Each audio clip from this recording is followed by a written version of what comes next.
आता आपल्या आवडत्या मालिकेचे संपूर्ण भाग मालिका प्रसारित झाल्यानंतर लगेचच पाहू शकता पूर्णपणे मोफत फक्त सन नेक्स्ट वर। मला हे अजिबात पटलेलं नाहीये।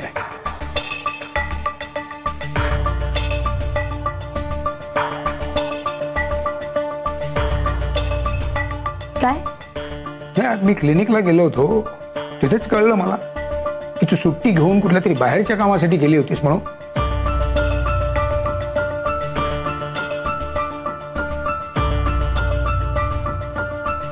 शरदच्याच कामासाठी गेली होतीस, त्यानेच सांगितलं मला।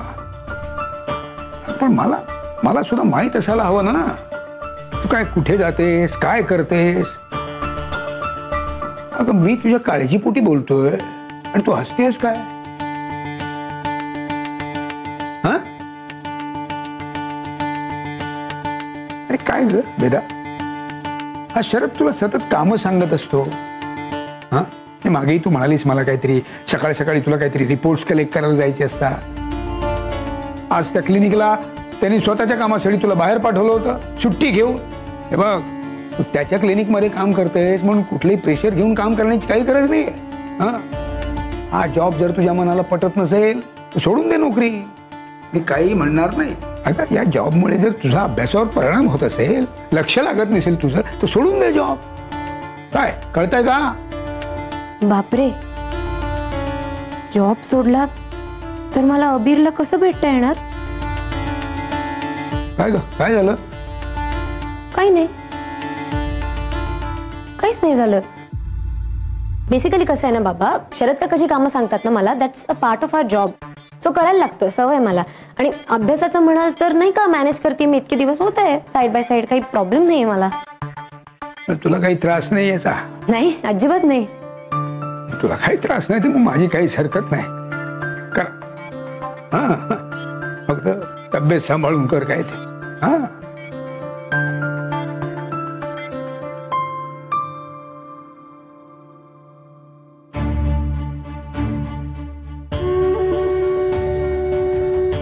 आज शरद काकांनी सावरून घेतलं, पण यापुढे काळजी घ्यायला हवी। अरे पण शरद काकांनी सावरून घेतलं असलं तरी आता शरद काका विचारतील तेव्हा काय सांगू?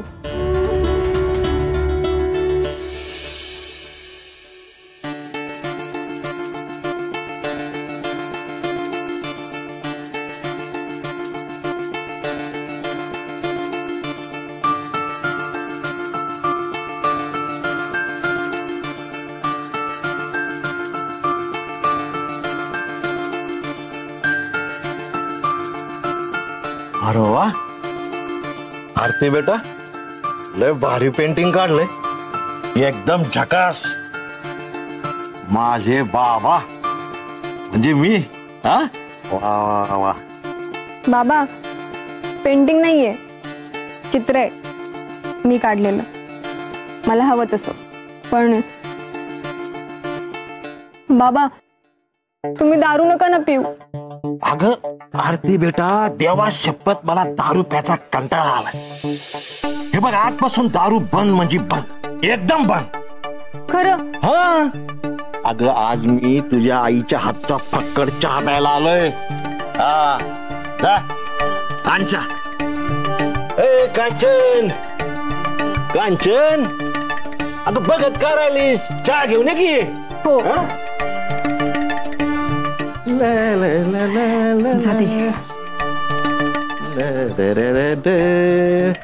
बाबा, अरे वा, एकदम तयारच होता म्हणा की। वा वा वा वा।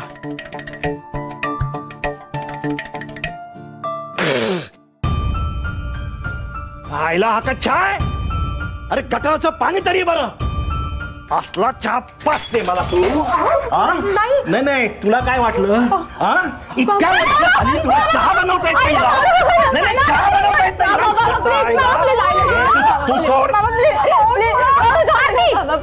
अगं कशाला पाय पडतेस त्याच्या? पाया पडण्याच्या लायकीचा तरी आहे का तो? बास झालं, आज मी तुला नाही सोडणार, तुझा जीवच घेते की नाही बघ।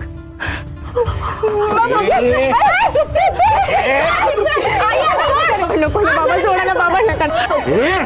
तू मारणार मला? तू मारणार? मारणार मला? मार मार मार मार मार मार मला. अरे डोक्यावर छप्पर भेटलाय ना म्हणून मात चाललाय तुम्हा सगळ्यांना. हे काही वाडीतलं घर माझ्या नावावर आहे, माझ्या नावावर. तुम्ही सगळ्यांनी इथून फुटायचं, निघायचं इथून. नवीन बायको सांगतो तुम्हाला सगळ्यांना हाकलून देतो. जा जा आमचा नवीन बायको जीवात घेते. मग तुझाही आणि तिचाही. मला चॅलेंज, मला चॅलेंज. अरे आता तर नक्कीच आणतो बायको बघ तू. आणि तिच्या हातून चहा बनवतो आणि पितो. हा अरे ही गटराच्या पाण्याचा चहा देते आणि मला म्हणते प्या चहा. हा अरे चहा बनवता येत नाही हिला. आता परत घ्यायचं जायचं. खाण्याला चहा देते तू मला. अरे जा रे जा. बघते तू काय करतोस ते. आणि का दुसरं लग्न. पण पुन्हा इथे येऊ नकोस.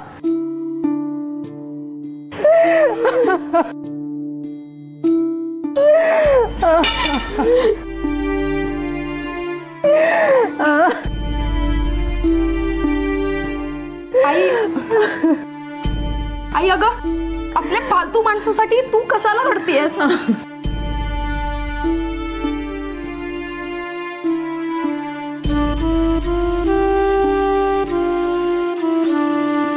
फक्त वडील असून चालत नाही, तर त्यांचं प्रेमही नशिबात असावं लागतं.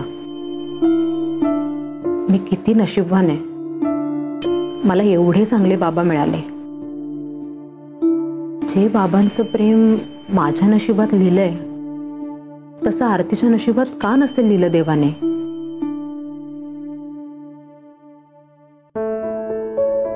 हे बघ आरती, तू बाबांचं टेन्शन नको घेऊस.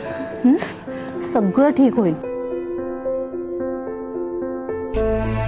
पण उमिताई, बाबांनी खरंच दुसरं लग्न केलं तर आणि आम्हाला सगळ्यांना घराच्या बाहेर काढलं तर आम्हाला फुटपाथवर राहण्याशिवाय काहीच पर्याय नाहीये. हे बघ, मला तुमच्या या अवस्थेवर काय बोलायचं नाही सुचत आहे. बोलून बोलून मी तरी काय बोलणार म्हणा. हा तुमचा घरगुती प्रश्न आहे. हा पण एक नक्की सांगू शकते, कायद्याने पहिल्या बायकोला सोडल्याशिवाय कोणीही दुसरं लग्न नाही करू शकत. हे असं रागाने जाऊन कोणी दुसरी बायको नाही आणू शकत. अगं पोरी, पण ह्यांना दुसरी बायको आणण्यापासून कोण नाही अडवू शकत. कारण ह्यांचं आणि माझं लग्न रजिस्टरच झालं नाहीये. माझ्या वडिलांनी फक्त पैशासाठी यांच्यासोबत माझं लग्न लावून दिलं. काकू, तुम्ही काहीच काळजी करू नका. अहो, तुम्ही म्हणता तसं काहीच होणार नाही. अहो, ते इतकं सोपं नाहीये. आणि काही झालं तरी आम्ही सगळे आहोत ना तुमच्या सोबत. आणि मी एक गोष्ट नक्कीच करू शकते.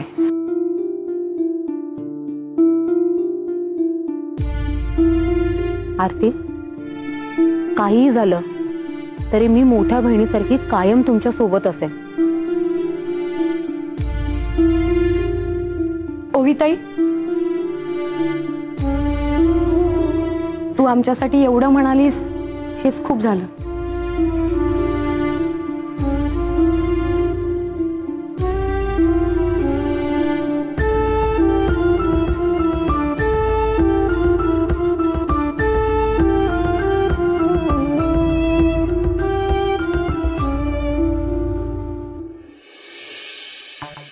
आई, अरे समीर, आला का? ऐको देवा, अरे एवढी भाजी कशाला आणायची रे राजा?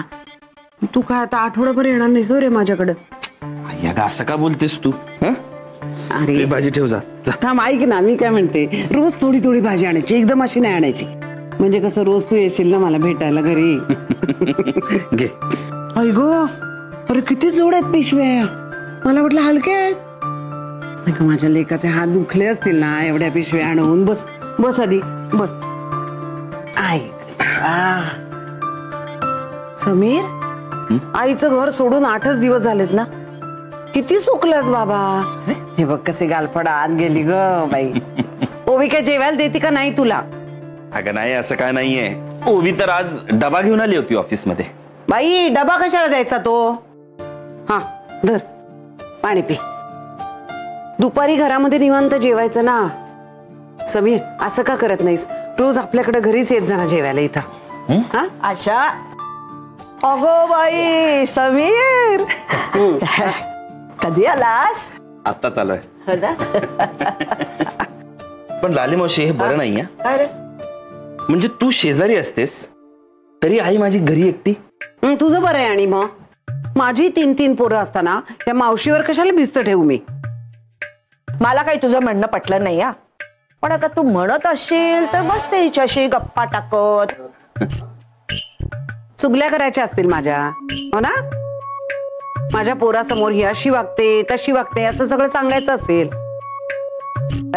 जा चहा टाक. नाही नको, त्यापेक्षा तुमच्या चुगल्या ऐकते मी. तुमचं गारणं ऐकते. आरशाशी बोलण्यापेक्षा ना तुमचं गारणं चालेल मला. आता माझी 3 पोरं बिजी झाली ना बाई. गुड्डी बिजी झाली. आणि अरे आकाशला पण नोकरी लागली ना, तो पण बिजी झालाय. आकाशला नवीन नोकरी लागली? हो हो, आणि घराच्या जवळच. लाली मावशी. अरे सोमनाथ ये. हा ये. तू कसा काय आलास इथे? कसं म्हणजे?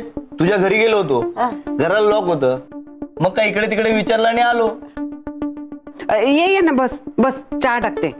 नाही नको, अजिबात नको का. नको बर. हे काय घराचा रंग बदलला तेही मला न विचारता? काय रे? घर आमचं, रंग बदलायचा का नाही बदलायचा हे मी ठरवेन. तुला काय चौकशा करायची?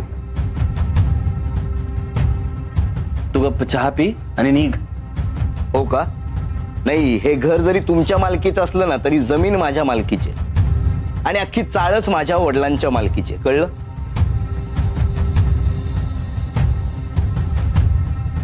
मी म्हटलं होतं का बाबांना, हे पागडी सिस्टीमवर घर करताय पण असल्या लोकांना देऊ नका. नाही पण त्यांनाच खूप पुळ का दिलं कुणाला पण घर. लाड पुरवता त्यांचे. पण आता नाही चालणार तसं. नाही, माझ्याशी नीट वागायचं, नाहीतर तुम्हाला कोर्टात घेऊन जाऊ शकतो मी. कळलं ना? सोमनाथ अरे चिडतोयस कशाला? हे बघ, तू जरी माझा भाचा असलास ना तरी हे सुद्धा मला नातेवाईकांसारखेच आहेत रे. ते मला काही सांगू नकोस. कळलं? ते मी पेपर घ्यायला आलोय ना तेवढे दे. यांच्याकडे मी बघतोच नंतर.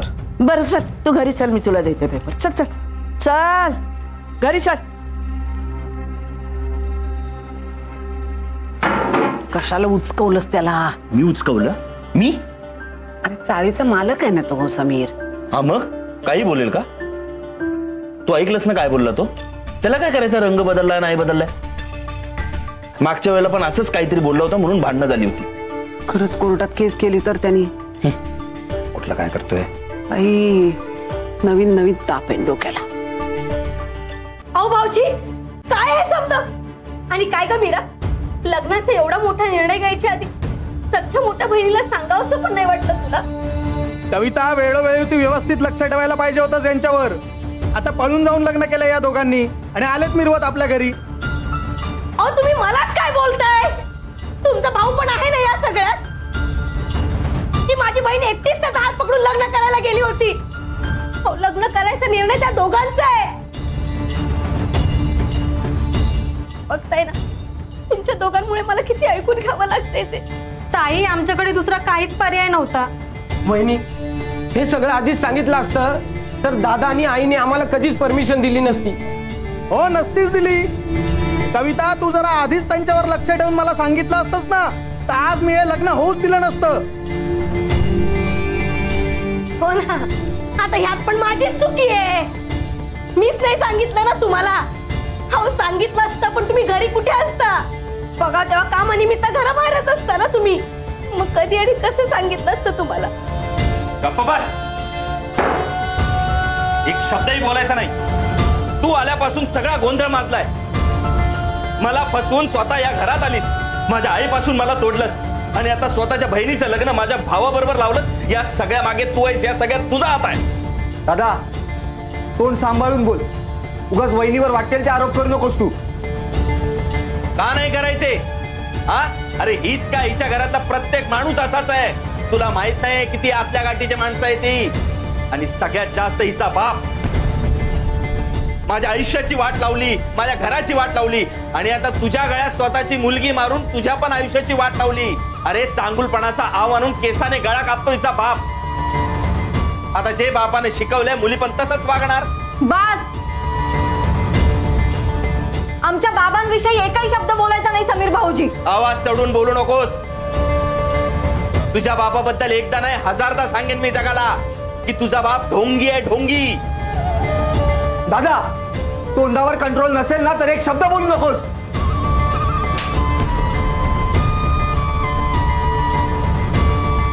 हा बोलतो, चल निघ, निघ माझ्या घरातून. तुझं काय, तू पण निघ. माझ्या घरात कोणीच नको आहे मला.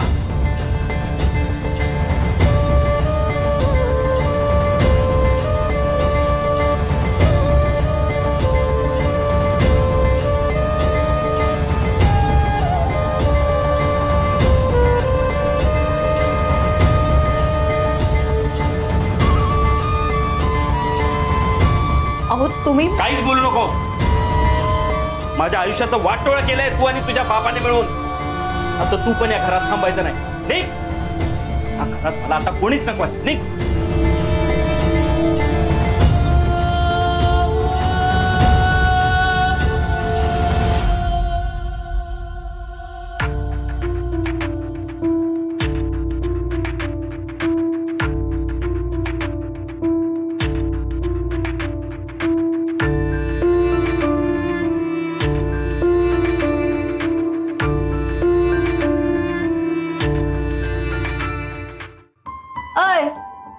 मी जेवण बनवते म्हणजे कमालच होणार आहे. फोडणीचा वास तर इतका भारी येतोय. बाय द वे, तुला जेवणाची आठवण येते की कॉफीची?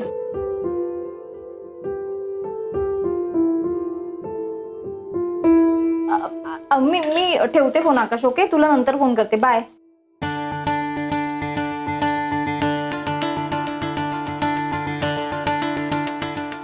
ताई, अगं आकाशला फोन केला होता, सहजच केला होता. त्याला खायची खूप आवड आहे ना, फूडी येतो, म्हणून चिडवत होते त्याला. आणि ताई, समीर भाऊजी आणि आकाश किती वेगवेगळे आहेत ना. म्हणजे समीर भाऊजी कामाला खूप महत्व देणारे, वर्कहॉलिक आहेत. पण आकाश मात्र स्वतःतच रमणारा, खूप विचार करणार आहे. त्याला एक जॉब कधीच टिकवता येत नाही. समीर भाऊजी आणि आकाश दोघं वेगवेगळे आहेत ते एका अर्थाने बरंच आहे. जर दोघे एकसारखे असते तर त्यांनी मिळून एक कुटुंब कसं चालवलं असतं? आकाश सारखे घरी बसून दिवसेंदिवस दोघे विचारच करत राहिले असते. पण ताई, आकाशचं एक बरं आहे, तो खूप सेन्सिटिव्ह आहे. त्याला माणसाचं मन कळतं किंवा दुसऱ्या माणसाच्या मनात काय चालू आहे हे जाणून घेण्यासाठी तो कायम इंटरेस्टेड असतो. सध्या मोठ्या बहिणीला सांगावंसं पण नाही वाटलं तुला? कविता, वेळोवेळी तू व्यवस्थित लक्ष ठेवायला पाहिजे होतं त्यांच्यावर. आता पळून जाऊन लग्न केलं या दोघांनी आणि आलेत मिरवत आपल्या घरी. कविता, तू जरा आधीच त्यांच्यावर लक्ष ठेवून मला सांगितलं असतंस ना तर आज मी हे लग्न होऊच दिलं नसतं.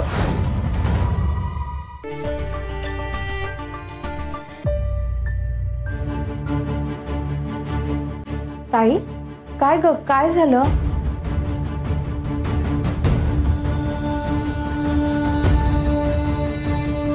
काही नाही, तू खूप समजूतदार झालीयस. आयुष्य कसं जगावं हे कळायला लागलंय तुला.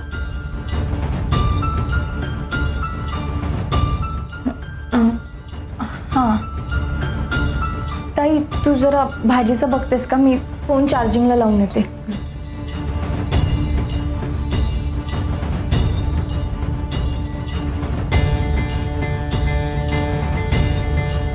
मला मुक्ता आणि आकाश भाऊजींची काळजी वाटायला लागली.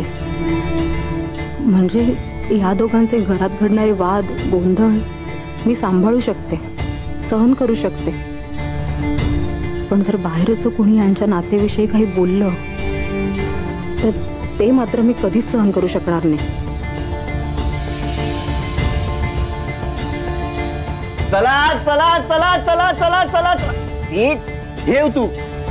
डॅन पिक्चरचे तिकीट. आज तू, दादा, मी आणि मुक्ता आपण सगळे जण पिक्चर बघायला जाणार आहे. अरे लवकर लवकर लवकर पिक्चरचे तिकीट. ग्रेट. ताई चल आपण पटकन आवरूया आणि निघूया. हा मी काय म्हणतो, आज तुम्ही जेवण वगैरे बनवण्याच्या फंद्यात पडूच नका. डन. आपण मूवी बघूया. मूवी झाला की छान रेस्टॉरंट मध्ये जाऊया आणि मस्तपैकी जेवूया, फुल एन्जॉय करूया.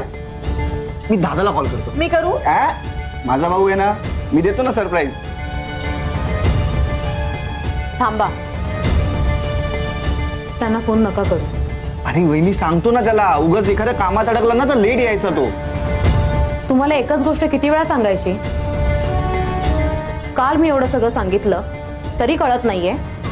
मुक्ता, अगं मला घरची सगळी कामं आहेत. समीर घर चालवण्यासाठी दुकानावरती दिवस रात्र राबतायत आणि तुम्ही दोघं काय लहान मुलांसारखं पिक्चरला जायचंय म्हणून ओरडताय. हे बघा आकाश भाऊजी, तुम्ही आता लहान नाही आहात. स्वतःची जबाबदारी घ्यायला अजून किती दिवस लागणार आहे? स्वतःची हौसमौस पूर्ण करायला दुसऱ्यांच्या पैशांवरती किती दिवस राहणार आहात? आणि मुक्ता, तू काय वागतेस याचं काही भान आहे तुला? तुम्हाला इथे कोणी काही बोललं आणि ते बाबांच्या कानावरती गेलं तर काय वाटेल त्यांना? तुझ्याबद्दल काय विचार करतील ते?